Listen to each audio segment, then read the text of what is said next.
এজন্য বিশ্বনবী বলতেন আসাদুহুম ফি আমরিল্লাহি ওমর, আমার দিনের ব্যাপারে সবচেয়ে কঠোর ওমর।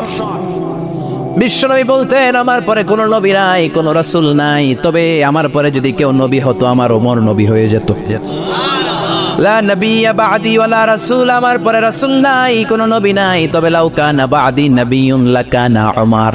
প্রভু তুমি বলেছ রাসূল দেবে না, বলনি দেবে না ওমর, বলনি দেবে না হামজা তারিক, খালিদ বিজয়ী সমর। প্রভু তুমি বলেছ রাসূল দেবে না, বলনি দেবে না ওমর, বলনি দেবে না হামজা তারিক, খালিদ বিজয়ী সমর। প্রভু তুমি বলেছ রাসূল দেবে না। আল্লাহু আকবার। মদিনায় যত মুনাফিক ছিল জমের মতো ভয় পাইতো সাইয়েদনা ওমরকে। শয়তানদের লিডার ইবলিসও ভয় পেত ওমরকে। বিশ্বনবী বলেন ওয়াল্লাযী নাফসি বিয়াদিহি, ওমর ওই সত্তার কসম যেই সত্তার হাতে আমার আত্মা, মা লাকিয়াকা শাইতানু সালিকান ফাজ্জান ইল্লা সালাকা ফাজ্জান গায়রা ফাজ্জিক। ওরে ওমর, শয়তান যদি তোমারে কোনো রাস্তায় দেখে, ইবলিস যদি তোমারে কোনো রাস্তা দিয়ে হাঁটতে দেখে, ইবলিস ওই রাস্তা রেখে দিয়ে অন্য রাস্তা দিয়ে হাঁটে। ইবলিসও সাইয়েদনা ওমর ফারুককে দেখলে, এই রাস্তা দিয়ে দেখলে ওর বাপের কি জীবনে এই রাস্তা দিয়ে হাঁটবেন, এই রাস্তা থুইয়া ওই আরেক রাস্তা ধরবে, চিল্লায় পড়েন আল্লাহু আকবার। কাফেররা ভয় পেত, মুনাফিকরা ভয় পেত, শয়তান ভয় পেত, এমনকি বিশ্বনবীর বিবিরাও ভয় পেত। সুবহানাল্লাহ পড়েন। বিশ্বনবীর বিবিরা বিশ্বনবীরে ধরলেন, আমার এইটা কিনা দেন, ওইটা দেন। বিশ্বনবীর কয় টাকা নাই, ক্ষমতা নাই, সামর্থ্য নাই, বেশি কথা কইলে তালাক নিয়ে যাও, তোমাদের চেয়েও সুন্দরী অনেক সতী সাধবী নারী আল্লাহ ব্যবস্থা করে দিবে। বিবিরা মাঝে মাঝে খুনসুটি করতো, নবীরে ধরতো, এইটা নাই ওইটা নেই, এটা দেন। একবার সব বিবিরা টাইট করে ধরছে, ও নবী আয়েশার ঘরে যেদিন থাকেন সাহাবারা বেশি হাদিয়া পাঠায় কেন, আমাদের ঘরে যেদিন থাকেন পাঠায় না কেন? কালকে জুমার নামাজের পরে ঘোষণা দিবেন সবার ঘরে সমান সমান হাদিয়া। নবী কয় আমি হাইতান্ন। ও মিয়া, কে হাদিয়া দিবে, কটুক দিবে, এটা কি ইমাম সাহেবের কাজ? ইমাম সাহেবের বাসায় কে কোন দিন কি খাওয়াবে, কি গিফট দিবে, এটা তো কে যে গিফট দিবে তার ব্যাপার। বিশ্বনবী বললেন আবু বকরকে সবাই ভালোবাসে, তাই আবু বকরের মেয়ের ঘরে যেদিন আমার ডেট পরে থাকার সময় ওই দিন হয়তো বেশি হাদিয়া পাঠায়, তোমাদের ঘরে পাঠায় না, আমার বলার কোনো সুযোগ। বিবিরা কয় না, আপনারে বলতেই হবে। নবী কয় আমি পারবো না, বিবিরা কয় পারবেন। ইন দ্য মিন টাইম দরজার উপর থেকে কে যেন সালাম দিল, আসসালামু আলাইকুম ওয়া রাহমাতুল্লাহ। বিশ্বনবী বললেন ওয়া আলাইকুম আসসালাম। বিশ্বনবী বুঝতে পারলেন সালামটা আমার ওমরের সালাম।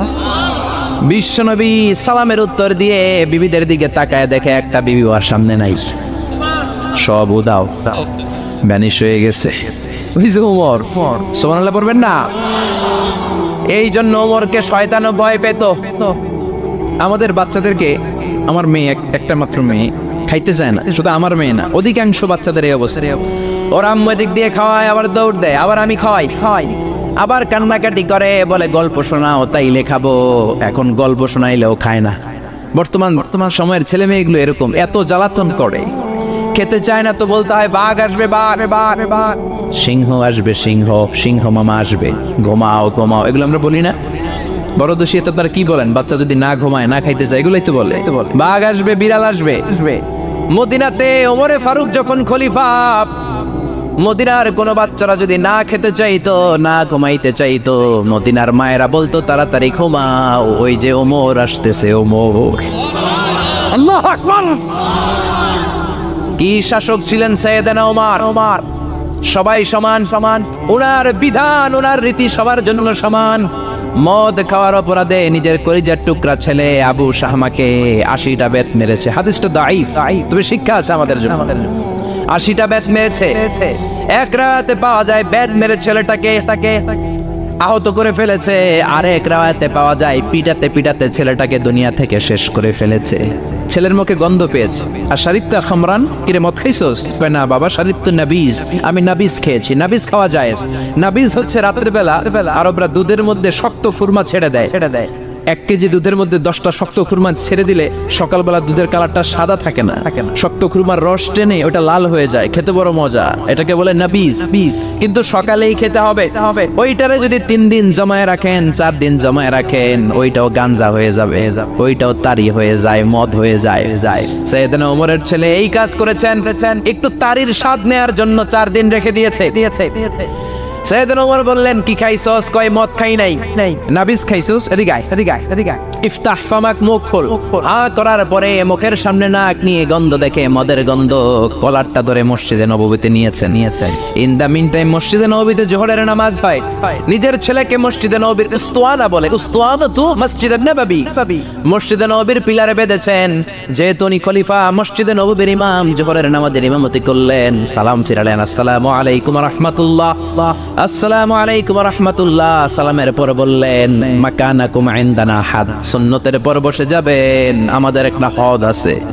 আল্লাহর দেয়া যে বিধান, বিচার, এটাকে আরবিতে বলে হাদ, প্লুরাল হচ্ছে হুদুদ। আমাদের হুদুদ আছে, মানে গুরুদণ্ড আছে, বসবেন। হাজার হাজার মানুষ সবাই ওযু করে যখন ঢুকতেছিল, দেখে আবু শামা পিলারে বাঁধা। সবাই তো আশ্চর্য, কি আজীব তামাশা, প্রেসিডেন্টের পোলা বাঁধা। নামাজের পরে বাইরে আসার পরে হাজার হাজার মানুষ তাকিয়ে আছে। কানাঘুষা শুরু হয়ে যায়। সবাই বলে, কি হয়েছে? ওমর কয়, আমার টানাটানি করা যাবে না, এই যে থামেন, এখন টানলে কি হবে আমি জানি, খুব বিশৃঙ্খলা হবে, দাঁড়ায় শোনেন, দাঁড়ায় শুনলে ডবল সওয়াব। আমি চলে গেলে এরপর আপনারা টানাটানি করে ঢুকেন। কথা শুনতেছেন তো? মনোযোগ আছে? লোকদের মধ্যে কানাঘুষা। প্রেসিডেন্টের ছেলে, কেউ কয় ওমর মনে হয় মারবে না, যেহেতু নিজের ছেলে তো একটু ধমকি দিয়ে ছেড়ে দিয়ে। কেউ বলে না, ওমর তো এত সহজ মানুষ না, মদের বিচার তো 80টা বেদ, মনে হয় 40টা মারবে।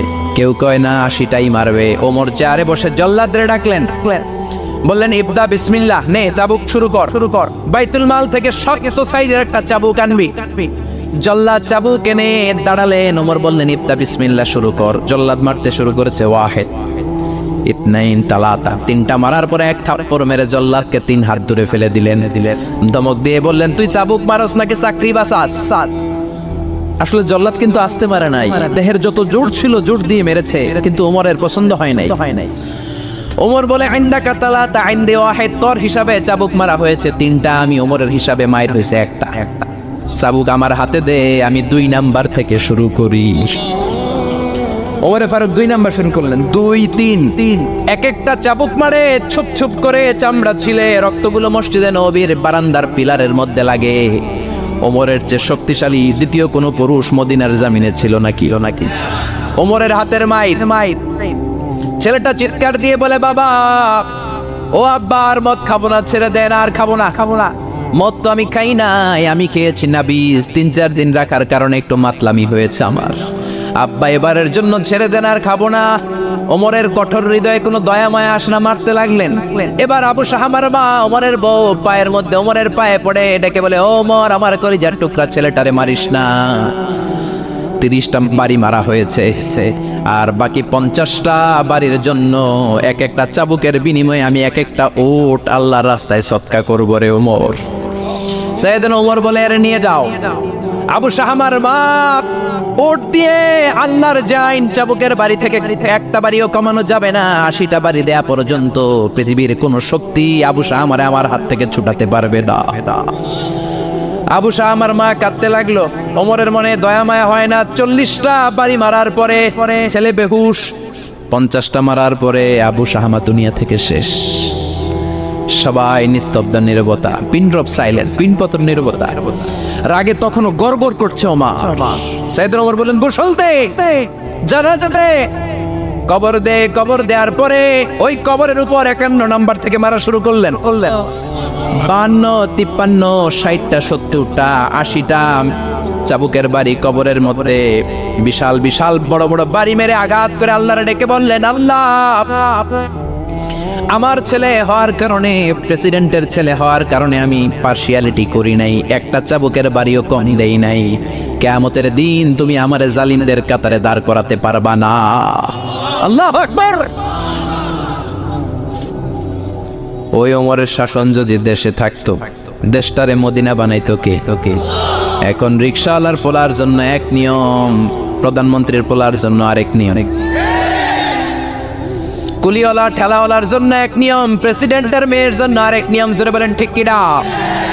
সবার জন্য যদি এক নিয়ম হতো, চুরি করলে যদি হাত কাটা হতো, জিনা করলে যদি পাথর মেরে গর্দানটা উড়িয়ে দেয়া যেত, বাংলার জমিনে আর কোনো চোর আর জিনাখোর পাওয়া যেত না। চুরি করলে হাত কাটো কার আইন? তবে এটা কলা চোর, মুরগি চোর, ডাব চোর, আম চোর না।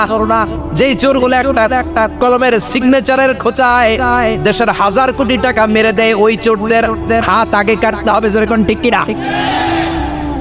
এক কলমের খোঁচায় শেয়ার বাজার খাইয়া ফেলায়, হলমার্ক খাইয়া ফেলায়, দেশের টাকা সুইজারল্যান্ডে পাঠায়, ওই চোরগুলার হাত। জোরে বলেন ঠিক কিনা?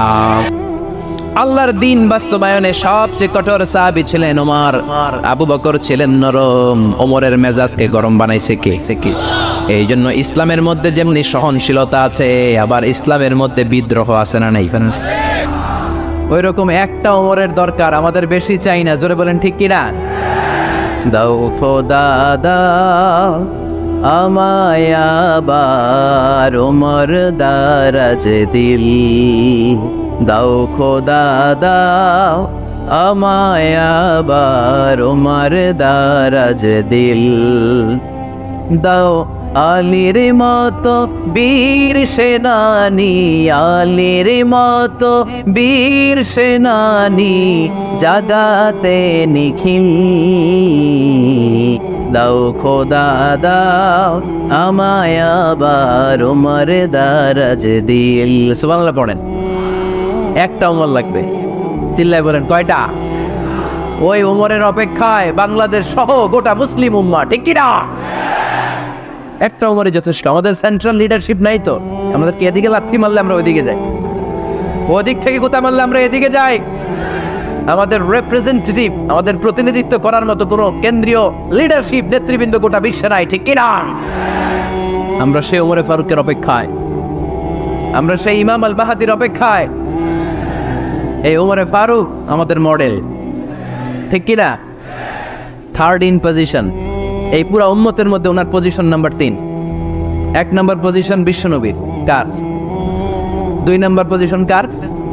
আবু বকর। 3 নম্বর পজিশন কার?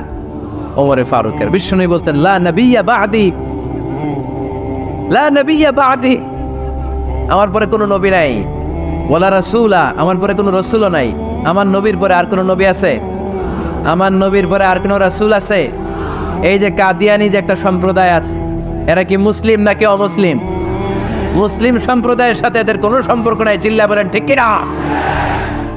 এরা যদি মুসলমান হতে চায়, আমার নবী দ্য লাস্ট মেসেঞ্জার বিশ্বনবীকে খাতামুন নবী হিসেবে সংবাদ সম্মেলন করে গোটা বিশ্বকে জানাই দিতে হবে, তারপরে তাদেরকে আমরা মুসলিম হিসেবে স্বীকৃতি দিব। চিল্লা বলেন ঠিক কিনা? তা না হলে তারা কোন ধর্মের এটাকে জানাই দিতে হবে। No inferiority complex, no identity crisis. Identity ক্রাইসিসে থাকা যাবে না। আপনারা কোন ধর্মের এটা জানাই দেন।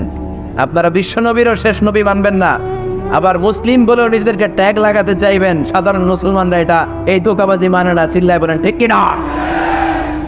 আমার নবীর পরে কোনো নবী নাই, আমার রাসূলের পরে কোনো রাসূল নাই, ঠিক কিনা? আল্লাহর হাবিব বলতেন লাউ কানা বা'দি নাবিয়্যুন লাকানা উমর, তবে আমার পরে যদি নবী হওয়ার যোগ্যতা কারো থাকে, আমার ওমরের ওই যোগ্যতা আছে। সুবহানাল্লাহ পড়েন। প্রভু তুমি বলেছো রাসূল দেবে না, বলনি দেবে না ওমর, বলনি দেবে না হামজা তারি, খালিদ বিজয় সমর। প্রভু তুমি বলেছো রাসূল দেবে না, বলনি দেবে না ওমর, বলনি দেবে না হামজা তারি, খালিদ বিজয় সমর। প্রভু তুমি বলেছো রাসূল দেবে না। সুবহানাল্লাহ পড়েন। এজন্য আমরা একটা ওমর চাই। কয়টা? বেশি লাগবে? নেতার মতো নেতা কয়টা লাগে? জোরে বলেন কয়টা? Enough, that's enough. ওমরে ফারুক আওয়ার সুপার হিরো। ওনার সাথে বিশ্বনবী সাল্লাল্লাহু আলাইহি ওয়াসাল্লামের মুসাহারার সম্পর্ক ছিল। ওমরে ফারুক যে বিশ্বনবীর শ্বশুর, এটা অনেকে জানেই না। ওমরে ফারুক রাদিয়াল্লাহু তাআলা আনহু বিশ্বনবীর শ্বশুর ছিলেন। এটা আজকে নতুন শুনছেন, কে কে হাত তোলেন? দেখছেন হুজুর, সঠিক বলছি না আমি? অনেকে আমরা জানি না। মাশাআল্লাহ, জানতে লজ্জা নাই, শিখতে লজ্জা নাই, লজ্জা হচ্ছে অজ্ঞতায় আর মূর্খতায়, ঠিক কি না? আমরা শিখতে রাজি আছি, যে কথা বলে আমরা তার ছাত্র। আমার আগে হুজুর কথা বলতেছিলেন, আমরা ছিলাম ছাত্র, এখন আমি কথা বলতেছি, এখন আমরা সবাই হয়ে গেছি ছাত্র, ঠিক কি না? যিনি বলেন তিনি শিক্ষক, বাকিরা আমরা ছাত্র, ঠিক কি না? 4 খলিফার 2 খলিফা, ইসলামের 4 খলিফার 2 খলিফা বিশ্বনবীর মেয়ের জামাই, আর বাকি 2 খলিফা বিশ্বনবীর শ্বশুর। সুবহানাল্লাহ পড়েন। সাইয়েদনা আলী রাদিয়াল্লাহু তাআলা আনহু, সাইয়েদনা উসমান যুন নূরাইন বিশ্বনবীর মেয়ের জামাই। উসমান রাদিয়াল্লাহু তাআলা আনহুর কাছে বিশ্বনবী 2 মেয়েকে বিয়ে দিয়েছিলেন, একজন মারা যাওয়ার পরে আরেকজন। বিশ্বনবী বলেছেন এরপরে আরেকটা থাকলে ওইটারও বিয়ে দিতা। সুবহানাল্লাহ পড়বেন না? 2 জন ছিল মেয়ের জামাই আর 2 জন ছিল শ্বশুর। সাইয়েদনা আবু বকর শ্বশুর, বিশ্বনবীর স্ত্রী আম্মাজান আয়েশা রাদিয়াল্লাহু তাআলা আনহার বাবা। বিশ্বনবীর স্ত্রী আম্মাজান হাফসা রাদিয়াল্লাহু তাআলা আনহার বাবা ছিল সাইয়েদনা ওমর ফারুক। চিল্লায় পড়ে আল্লাহু আকবার। জানো তো না পজিশন না? সাইয়্যিদু কুহুলিল জান্নাহ, জান্নাতে যত নারীরা যাবে নারীদের সর্দারিনী হবে সাইয়্যিদাতুনা ফাতেমা রাদিয়াল্লাহু তাআলা আনহা। এই ফরিদপুরের যত ইয়াং স্টাররা তোমরা যারা জান্নাতে যাবে, তোমাদের লিডার হবে সাইয়েদনা হাসান আর হুসাইন রাদিয়াল্লাহু তাআলা আনহুমা। আর বয়স্ক মুরব্বীরা যারা জান্নাতে ঢুকবেন, আপনাদের লিডার হবে সাইয়েদনা আবু বকর আর সাইয়েদনা ওমর ফারুক রাদিয়াল্লাহু তাআলা।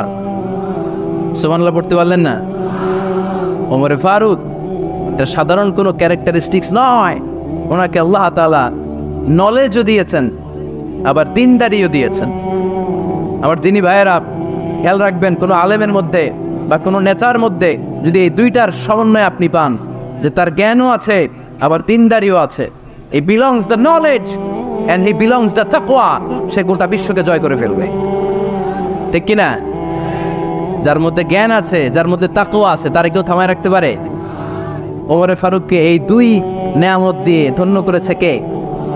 সহিহ বুখারীর বর্ণনা, বিশ্বনবী সাহাবীদের সামনে একটা স্বপ্নের কথা বলছেন।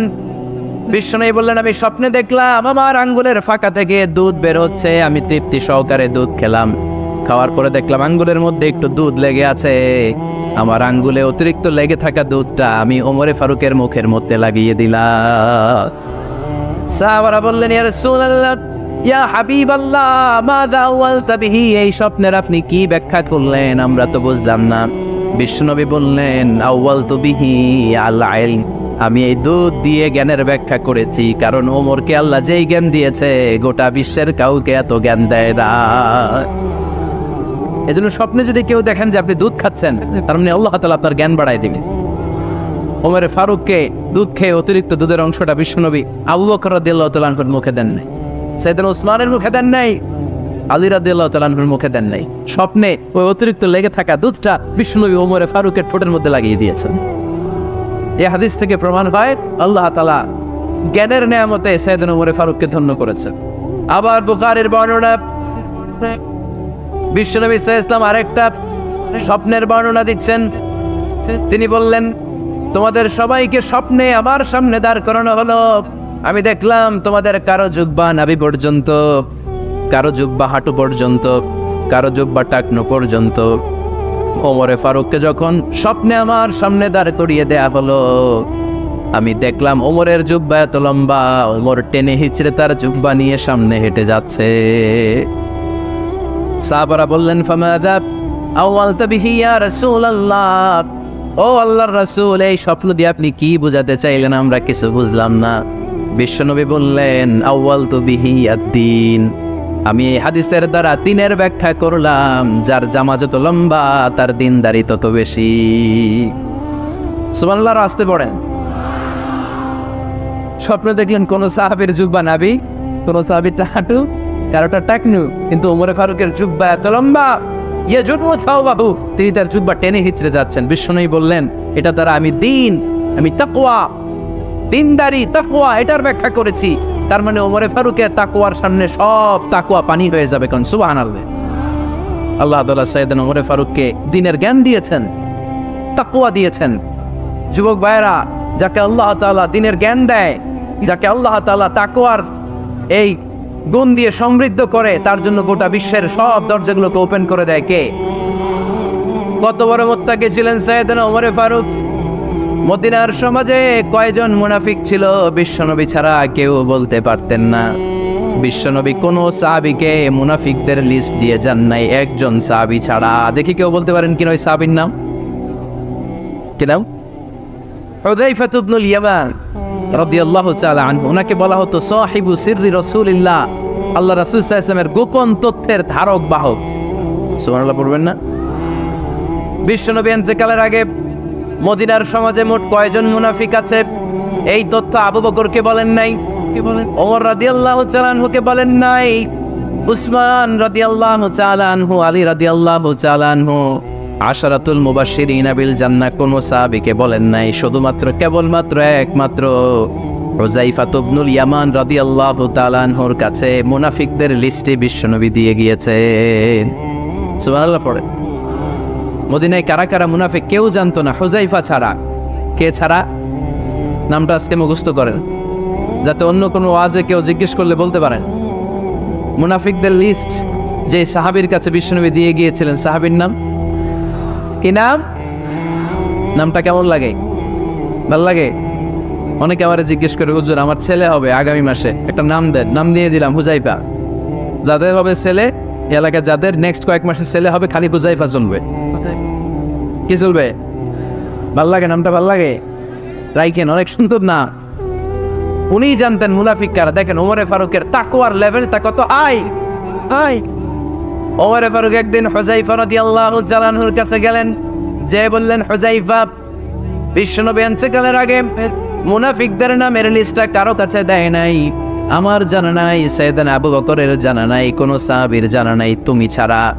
আমি তোমার কাছে জানতে চাই, আমি ওমরের নামটা ওই মুনাফিকদের খাতায় আছে কিনা আমার একটু বলো। আমার ওমরের নামটা ওই মুনাফিকদের লিস্টিতে একটু আছে কিনা, নামটা একটু বলো। যদি থাকে আমি ভালো হয়ে যাব। আমি নেফাকে দূর করে পাক্কা মুমিন হতে চাই। আমার নাম যদি মুনাফিকের লিস্টে থাকে আমি তো শেষ। হুযায়ফা চোখের পানি ছেড়ে দিয়ে বলে, আমিরুল মুমিনিন, কেমন প্রশ্ন করলেন আপনি? আপনি বিশ্বনবীর শ্বশুর। এই উম্মতে আপনার পজিশন 3 নাম্বার। আপনারে মুনাফিকরা ভয় পায়, শয়তান আপনারে ভয় পায়। আপনি জান্নাতে সব বয়স্ক লোকদেরকে নিয়ে জান্নাতের মধ্যে আগে আগে ঢুকবেন, কেমন করে মুনাফিকদের কাতারে আপনার নাম থাকতে পারে? ওয়ার সুবহানাল্লাহ পড়ে। কি বিনয়ী, কি তাকওয়া। হুযায়ফাকে যে ধরতেন, হুযায়ফা একটু বলো না আমার নামটা মুনাফিকদের লিস্টিতে আছে কিনা। ওমরে ফারুকের যদি এই টেনশন থাকে যে আমি মুনাফিক হয়ে গেলাম কিনা, আমাদের এই টেনশন থাকার দরকার আছে না নাই?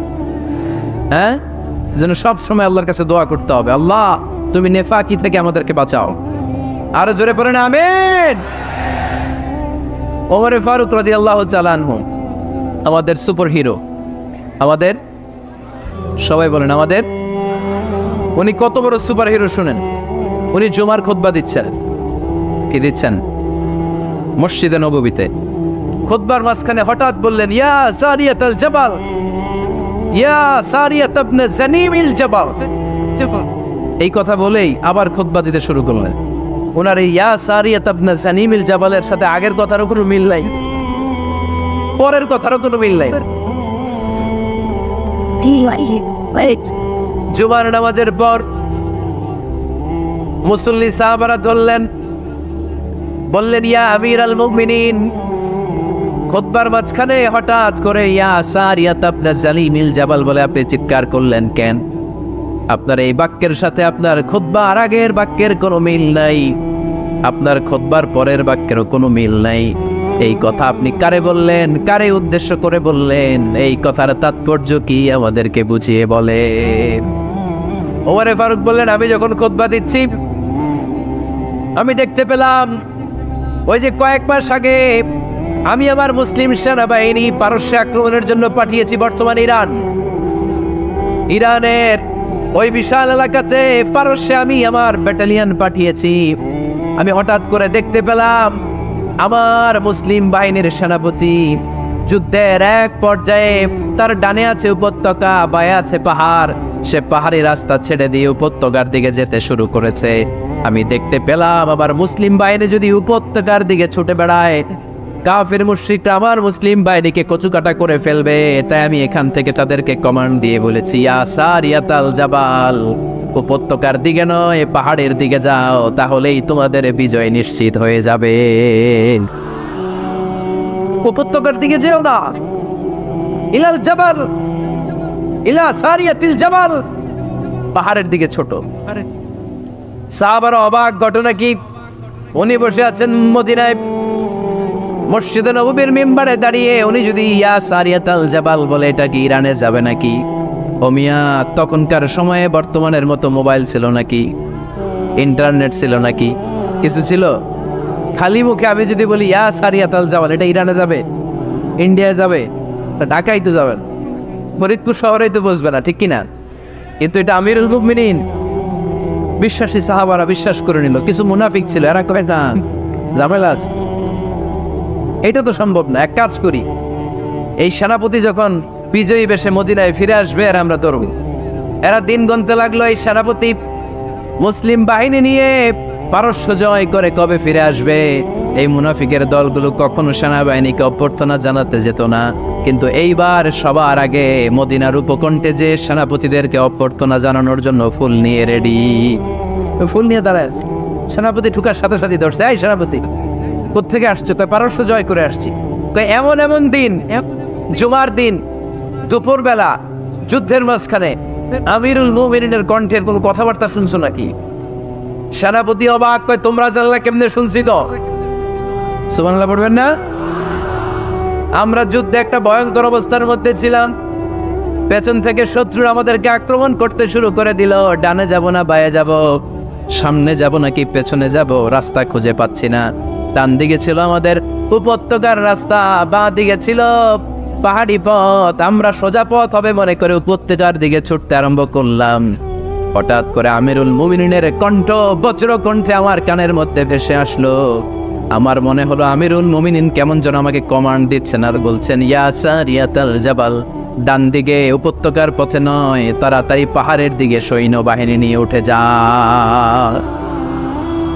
পাহাড়ের দিকে, ডানে না, this is wrong track and this is the right track. ওই দিন যদি ওমরে ফারুকের ওই গাইডলাইন, আমিরুল মুমিনিনের কমান্ড যদি আমি না শুনতাম, আজকে বিজয়ের বেশে ফিরতেও পারতাম না, আমাদের চেহারাও তোমরা দেখতে পেত না। ওমরে ফারুকের ওই কমান্ড, ওই গাইডলাইন অদৃশ্য থেকে শোনার কারণে এই পারস্যের মধ্যে আমাদেরকে সেই যুদ্ধে বিজয় দান করেছে কে? দিস ইজ ওমরে ফারুক, দিস ইজ ওমরে ফারুক। বিশ্বনবী বলছেন, ওমর মা লাকিয়াকা শাইতানু সালিকান ফাজ্জান ইল্লা সালাকা ফাজ্জান গায়রা ফাজ্জিক। ওমর, শয়তান ইবলিস যদি তোমার কোনো রাস্তা দিয়ে হাঁটতে দেখে, শয়তান ওই রাস্তা রেখে দিয়ে অন্য রাস্তা দিয়ে হাঁটে। সুবহানাল্লাহ বাড়িতে যায় বললেন, কে বলতেছে? বিশ্বনবী। কার ব্যাপারে? কার ব্যাপারে? ওমরে ফারুকের ব্যাপারে। শয়তান যদি দেখে যে ওমরে ফারুক এই রাস্তা দিয়ে হাঁটতেছে, শয়তান ওই রাস্তা রেখে দিয়ে অন্য রাস্তা দিয়ে হাঁটে। সুবহানাল্লাহ পড়েন। রাত্রিবেলা আমরা আমাদের বাচ্চা ছেলে মেয়েদেরকে যখন খাওয়াই, বাচ্চারা খেতে চায় না, এরকম হয় আপনাদের ফরিদপুর এলাকায়? হ্যাঁ, এই এলাকায় হয় নাকি? খেতে চায় না বাচ্চারা, এই চকলেট দেখায়া, এই মিনা কার্টুন দেখায়া, এইটা সেইটা এগুলো সেগুলো বলে, গল্প টল্প বলে ভুলায়া খাওয়ানো লাগে, তাই না? তারপরেও খায় না। আমারও ছোট মেয়ে আছে, খেতে চায় না, এইটা সেইটা এমনি সেমনি খাওয়ানো লাগে। তো শেষে না পেরে মা বাবা বলতে বাধ্য হয়, ওই যে ভূত আসতেছে, ভূত, তাড়াতাড়ি তাড়াতাড়ি খাও, তাহলে যে ভূত ধরবে তোমার। ওই যে বাঘ আসতেছে, বাঘ, তাড়াতাড়ি খাইলে তাহলে বাঘে কামড়াবে। বলি না আমরা? আপনারা কি বলেন? ভূত। আর কি বলেন? হ্যাঁ হ্যাঁ, আচ্ছা, এক এক জায়গায় এক একটা আমরা বলি, ভূত আসবে, বাঘ খাবে, ভাল্লুক খাবে, তাড়াতাড়ি খাও। মদিনাতে যখন ওমরে ফারুক আমিরুল মুমিনিন, মদিনার মায়েরাও বাচ্চাদেরকে খাওয়াতে পারতো না, ছোট্ট মেয়েদেরকে খাওয়াতে পারতো না, খাওয়া নিয়ে যন্ত্রণা করতো। বাচ্চারা যখন মদিনায় খেতে চাইতো না রাত্রিবেলায়, মদিনার মায়েরা বলতো, তাড়াতাড়ি খাও, হা হুয়া ইয়াতি উমর, হা হুয়া ইয়াতি উমর, তাড়াতাড়ি খা, নাইলে ওই যে ওমর আসতেছে, Omar. This is our super hero. সাইয়েদনা ওমর ফারুক রাদিয়াল্লাহু তাআলা শুধু শয়তানি ভয় পেত না, মুনাফিকরাও ভয় পেত, জমের মতো ভয়। শুধু তাই না, আমাদের আম্মাজান বিষ্ণু ইসা ইসলামের স্ত্রীরাও ওমর ফারুককে ভয় পেতেন। সুবহানাল্লাহ কবেন না? মাঝে মাঝে বিষ্ণু ইসা ইসলামের সাথে আম্মাজান আয়েশার ঝগড়া হতো, হতো না? আপনাদের ফ্যামিলিতে ঝগড়া হয়? হয় না? হয় না কার কার দেখি? ওরে আল্লাহ, অনেক আল্লাহর ওলি আছে তো এই জায়গায়। ঝগড়া হয় না? এ কি কথা কয় ঝগড়া হয় না বলে? বিশ্বনবীর ফ্যামিলিতে ঝগড়া হয়, আপনার ফ্যামিলিতে হয় না? মিষ্টি ঝগড়া। আর ও বিয়েই করে নাই,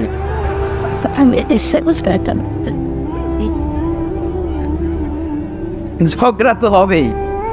দাম্পত্য জীবনের মজাটাই তো এখানে, কখনো ঝগড়া কখনো আনন্দ, একটু বৃষ্টি একটু রোদ, একটু হাসি একটু কান্না, ভালো লাগা ভালোবাসা শেয়ার করে নেয়া, মিলেমিশে একাকার হয়ে যাও, ঠিক কিনা? তো আল্লাহর হাবিব সাল্লাল্লাহু আলাইহি ইসলামের সাথে আম্মাজান আয়েশার ঝগড়া হতো।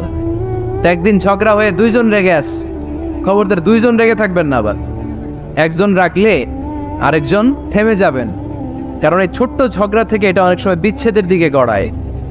আমার প্রিয় ফরিদপুরবাসী, ভাবি রেগে গেলে আপনি রাইগেন না, ওই দিন আপনি একটু ঠান্ডা থাকেন। আবার আপনি রেগে গেলে আমার মাইকের আওয়াজ যদি ভাবিরা শুনেন, আপনারা রেগে যায় না, একটু ঠান্ডা থাকবে। দুইজনে রেগে গেলে তো তৃতীয় বিশ্বযুদ্ধ শুরু হবে, তাই না? একজন রেগে গেলে আরেকজন ঠান্ডা, কারণ এই সামান্য ঝগড়া থেকে ইগোর কারণে এটা বিচ্ছেদ আর ডিভোর্স পর্যন্ত গড়ায়। আর শয়তান এখানে উস্কানি দেয়, কারণ ইমানদারদের ফ্যামিলি ভাঙতে পারলে শয়তান সবচেয়ে বড় খুশি হয়, আর ইমানদারদের ফ্যামিলি টিকে থাকলে খুশি হয়ে যায় কে? আম্মাজান আয়েশা রাদিয়াল্লাহু তাআলা আনহার সাথে বিষ্ণু ইসা ইসলামের ঝগড়া হতো মাঝে মাঝে। একবার ঝগড়া হলো, বিষ্ণু ইসা ইসলাম রাগ, আম্মাজান আয়েশাও রাগ। বিষ্ণুই বললেন, আয়েশা ঝগড়া করে আর কতক্ষণ থাকবো, আসো মিটমাট করি। আয়েশা রাদিয়াল্লাহু বললেন, ঠিক আছে মিটমাট করবো। তো বিষ্ণু ইসা ইসলাম বললেন, মিটমাটের জন্য কারে ডাকবো? ওমরে ডাকি। কয় না, ওমরে না, ওমর গালিজ, ওমর অনেক রাগে, আমার ডর লাগে। কয় তাহলে তোমার আব্বারে ডাকি। কয় ডাকেন। কি খুশি, মেয়েদের মধ্যে অভ্যাসটা আছে না নাই? তাহলে তোমার আব্বারে ডাকি, ডাকেন। ডেকে নিয়ে আসা হলো।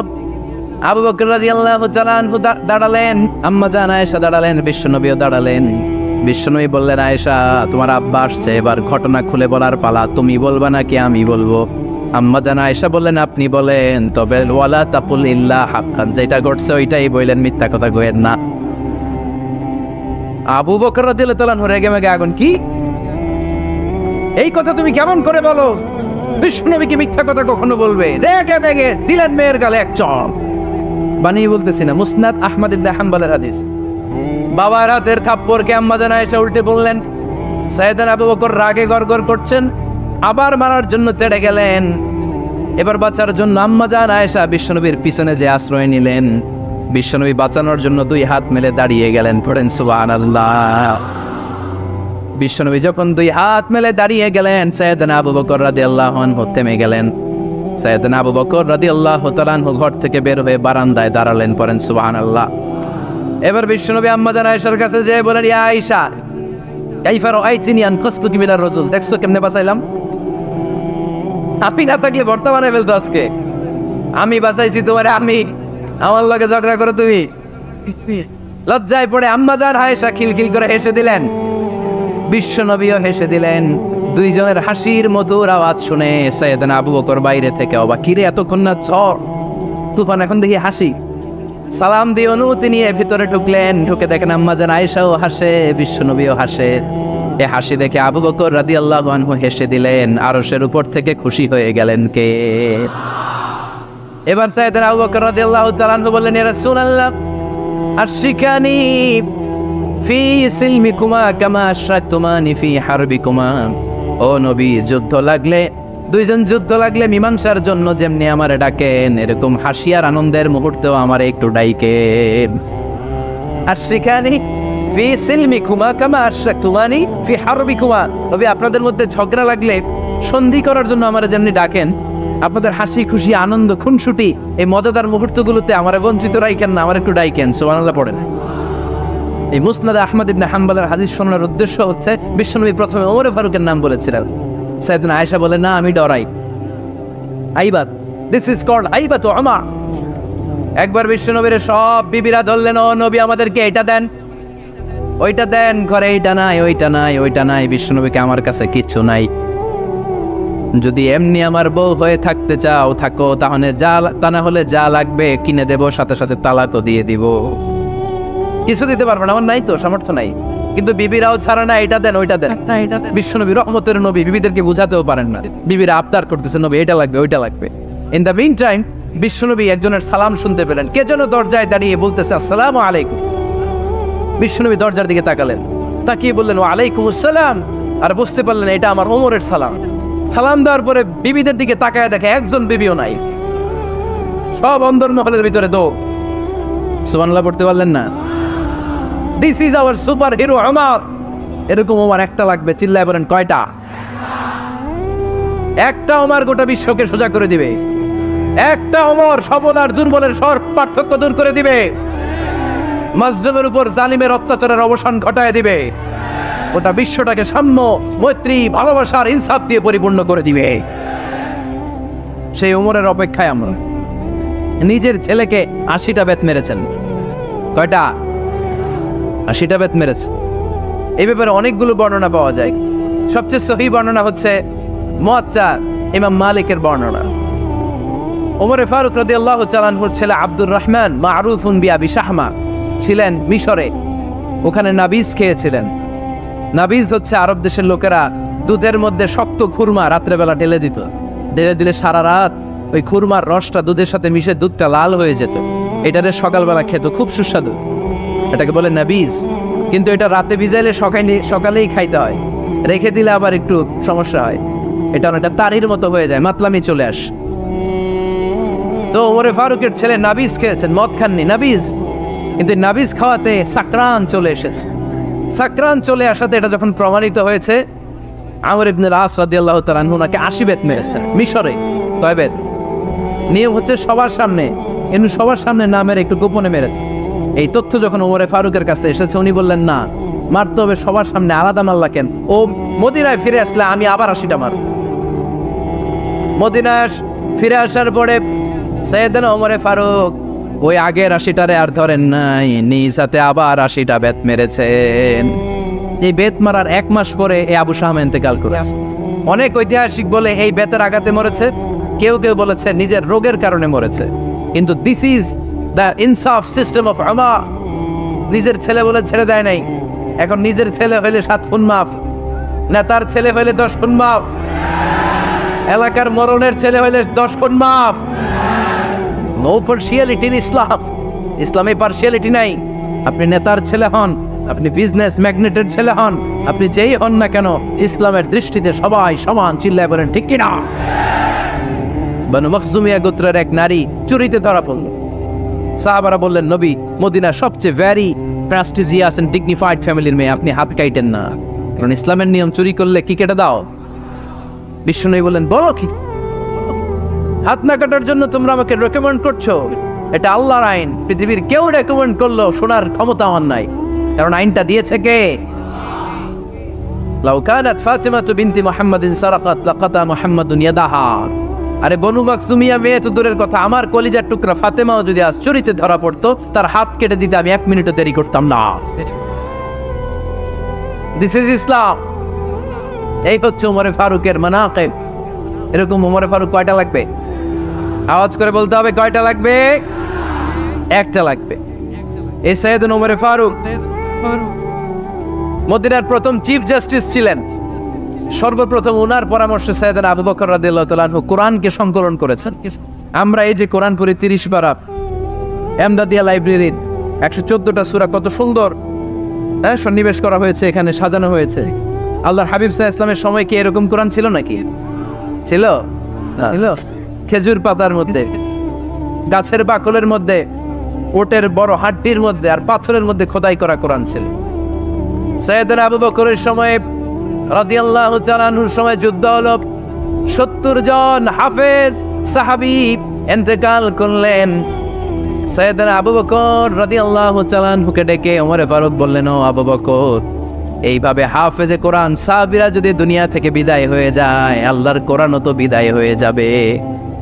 আমার পরামর্শ হলো আপনি সব বয়োজ্যেষ্ঠ সাহাবীদেরকে একসাথে করে কোরআনের সব কাগজগুলোকে একসাথে করে একটা নির্ধারিত কপির মধ্যে কোরআনকে সংকলন করে ফেলেন। সাইয়েদনা আবু বকর বললেন, যেটা আমার নবী করে না, এটা আমি কেমনে করি? কিন্তু ওমর ফারুক নাচরবান্দা বলে না, এটা করলে কোনো খারাপ হবে না, ভালোই হবে। মুসলিম উম্মার জন্য এক জায়গায় কোরআন সন্নিবেশিত থাকবে, আপনি করেন। সাইয়েদনা আবু বকর রাজি হয় না, ওমর ফারুকও ছাড়ে না। ওমর ফারুক বলতে বলতে এমন ভাবে সাইয়েদনা আবু বকর রাদিয়াল্লাহু তাআলা আনহুকে ধরলেন, সব শেষে সাইয়েদনা আবু বকর ওমর ফারুকের কথায় কোরআন সংকলনে রাজি হয়ে গেলেন। পড়েন সুবহানাল্লাহ। উনি বললেন, ওমর যখন আমাকে বারবার বুঝাতে লাগলো, আল্লাহ তাআলা আমার হৃদয়টা ওমরের কথা শোনার জন্য খুলে দিলেন। আল্লাহ তাআলা কেমন যেন আমাকে ইলহাম করলেন, আবু বকর করো, এই কাজের মধ্য দিয়ে আমি আমার কোরআনকে গোটা বিশ্বে জীবিত রেখে দেব। This is Umar. এই যে আমরা হিজরি সনের যে আমরা গণনা করি, এই হিজরি সনের প্রবর্তক হচ্ছে সাইয়েদনা ওমর ফারুক। সুবহানাল্লাহ। নাই আপনাদের মনোযোগ আছে না গেছে?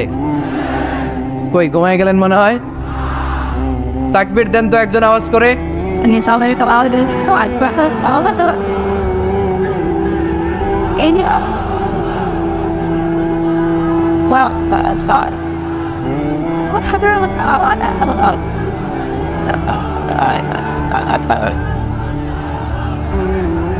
মাশাআল্লাহ মাশাআল্লাহ। বসেন বসেন, এখনই শেষ করে দেব কিছু সময়ের মধ্যে। আমরা একসাথে বিদায় নেব ইনশাআল্লাহ। ওঠা বসা করবেন না, ওঠা বসা করবেন না, বসেন।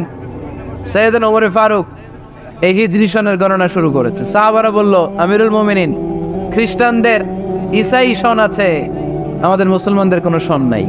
আমাদের একটা সন থাকলে আমাদের জিজিয়া নিতে, আমাদের যাকাতের টাকা উত্তোলন করতে অনেক সুবিধা হবে। ওমর ফারুক বললেন, তাহলে কোন সালকে হিজরি, কোন সালকে মুসলিম সাল হিসেবে আমরা ঘোষণা দিতে পারি? একজন বলল, আমার নবী যেই সালে জন্মগ্রহণ করেছেন ওই সালে। ওমর ফারুক বললেন, না, আমার নবীর জন্ম আমাদের জন্য খুশির দিন, কিন্তু এটা আমাদের জন্য প্রেরণা নয়। প্রেরণা নবীর কাজে, ঠিক কিনা? আরো কিছু সাহাবারা বলল, তাহলে যেই সালে আমার নবী ইন্তেকাল করেছে ওইটারে প্রথম সাল ধরেন। ওমর ফারুক বললেন, না, যেদিন তিনি ইন্তেকাল করেছেন এটা আমাদের দুঃখের দিন, এটা আমাদের প্রেরণা নয়। আমাদের প্রেরণা হচ্ছে বিশ্বনবীর ত্যাগ, তিতিক্ষা আর কাজের মধ্য দিয়ে। জোরে কোন ঠিক কিনা? ওমর ফারুক বললেন, যেদিন বিশ্বনবী ইসলাম রক্ষায় নিজের মাতৃভূমি ছেড়ে মক্কা থেকে মদিনায় গিয়েছেন, ওই দিনটাকে হিজরি প্রথম দিন ধরে আমরা হিজরি সাল গণনা করে শুরু করে দিব। ওইটাই হচ্ছে হিজরি সন। সেখান থেকে হিজরি সনের প্রবর্তন করেছেন সাইয়েদনা ওমর ফারুক রাদিয়াল্লাহু তাআলা আনহু। এই যে স্টেট গভর্নমেন্ট, এই যে প্রিজন, জেলখানা, ক্যান্টনমেন্ট, সচিবালয়, গণভবন, বঙ্গভবন, মুক্তিযোদ্ধাদের ভাতা, রাষ্ট্রীয় ভাতা, এই সব নিয়ন্ত্রণ সাইয়েদনা ওমর ফারুক তার রাষ্ট্রীয় আমলে তিনি নিজে করেছেন। চিল্লায় পড়েন আল্লাহু আকবার। আল্লাহ বললেন, ও ফেরেশতাকুল সবাই আমার আদেশ মোতাবেক আদমকে সেজদা করো। সবাই সেজদা করলো, একজন ছাড়া, সে কে? আরো জোরে বলেন। অস্বীকার করলো, ওয়াস্তাকবার, অহংকার দেখালো, কানা মিনাল কাফিরিন, কাফেরদের অন্তর্ভুক্ত হলো, জাহান্নামীদের সর্দার হলো। কয়টা সেজদার আদেশ? আওয়াজ করে বলেন, কয়টা সেজদার আদেশ অমান্য করছে? সেজদা কয়টা দেয় নাই? আপনি দেন নাই কয়টা? হ্যাঁ, আমরা দেই নাই কয়টা? এক সেজদা না দিয়া জাহান্নামীদের লিডার। আমরা সেজদা মিস করছি কয়টা? কয়টা? মুসলমান সেজদায় লুটিয়ে পড়তে হবে একজনের খুশির জন্য, তিনি কে? তাহলে কোরআনকে যে প্রশ্ন করেছি, কোরআন সব উত্তর দিয়ে ফেললো। কোরআন আমাদেরকে জানিয়ে দিল, তোমরা সবাই আল্লাহর নৈকট্যপ্রাপ্ত বান্দা হতে চাও, আল্লাহর কাছের বান্দা হতে চাও, তাহলে ওয়াসজুদ, কি করো? সবাই বলে নাই, আওয়াজ করে বলো মুসলমান, ওয়াসজুদ মানে কি? সেজদা করো। সেজদা করলেই আল্লাহর কাছে যাওয়া যায়। মনের যত জ্বালা যন্ত্রণা দুঃখ ব্যথা আপনি সেজদায় পড়ে আল্লাহরে বলেন। কোনো বায়া লাগবে না, কোনো মিডিয়া লাগে না, কোনো সিরিয়াল লাগে না, কোনো অ্যাপয়েন্টমেন্ট লাগে না, ডাকতে দেরি, ডাকে সাড়া দিতে দেরি হয় না। তাহলে কোরআনের আলোকে আজকে আমরা জেনে গেলাম আল্লাহর কাছে যেতে হলে সেজদায় লুটিয়ে পড়তে হয়। এবার আমরা সুন্নাহর আলোকে জানার চেষ্টা করব কি করে আল্লাহর কাছে যেতে হয়। শুনবেন, কষ্ট হচ্ছে নাকি আপনাদের? সুন্নাহকে যদি আমরা জিজ্ঞেস করি, বিশ্বনবী রেখে যাওয়া সুন্নাতে যদি আমরা একটু তালাশ করি, একটু স্ক্যানিং করি, একটু চোখ বোলাই, তাহলে সুন্নাহ আমাদেরকে বলে বেশি বেশি নফল ইবাদত করো আর আল্লাহর নৈকট্য হাসিল করো। সুবহানাল্লাহ পড়বেন না? কোরআন বলেছে সেজদায় লুটিয়ে পড়ো। যা যা বললাম আমি ওঠার আগে জিজ্ঞেস করে আবার শুনে যাবে, কারণ আমি মনে করি এটা ক্লাস। এটা কি ক্লাসে পড়া দেওয়া নেওয়া আছে না নাই? এতক্ষণ পড়ানোর পরে জিজ্ঞেস করার দরকার আছে না নাই? কোরআন বলছে কি আর সুন্নাহ কি বলে? নফল ইবাদত। আওয়াজ করে বলতে হবে সুন্নাহ কি বলে। বুখারীর বর্ণনা, আল্লাহর হাবিব সাল্লাল্লাহু আলাইহি ওয়াসাল্লাম বলেন, মা ইয়াজালু আবদি ইয়াতাকাররাবু ইলাইয়া বিন-নওয়াফিল, বান্দা যত বেশি নফল ইবাদত করতে থাকে, করতে করতে করতে করতে বান্দা আমার কাছের নৈকট্য প্রাপ্ত বান্দা হয়ে যায়। হাত্তা উহিব্বাহু, এরপর আমি আমার বান্দারে এত ভালোবাসি, কুনতু সামআহুল্লাযী ইয়াসমাউ বিহি, বান্দা যখন শোনে সে তার নিজের কান দিয়ে শোনে না, আমি আল্লাহর কানে শোনে। কুনতু বাসারাহুল্লাযী ইউবসিরু বিহি, বান্দা যখন দেখে নিজের চোখে দেখে না, আমি আল্লাহর চোখে দেখে। ওয়ায়াদাহুল্লাযী ইয়াবতিশু বিহা, বান্দা যখন কিছু ধরে বান্দার হাতে ধরে না, আমি আল্লাহর হাতে ধরে। ওয়ারিজলাহুল্লাযী ইয়ামশি বিহা, বান্দা যখন হেঁটে যায় ওর নিজের পায়ে হাঁটে না, কেমন যেন আমি আল্লাহর পায়ে হাঁটে। আওয়াজ করে বলতে হবে আল্লাহু আকবার। মানে আল্লাহ বুঝাতে চাইলেন আমি তখন তার কান হয়ে যাই, আমি তখন তার চোখ হয়ে যাই, আমি তখন তার হাত হয়ে যাই, আমি তখন তার পা হয়ে যাই। আমার আর তার মাঝে আর কোনো ফারাক থাকে না, সে আমার একেবারে নিকটে চলে আসে। আওয়াজ করে পড়েন সুবহানাল্লাহ।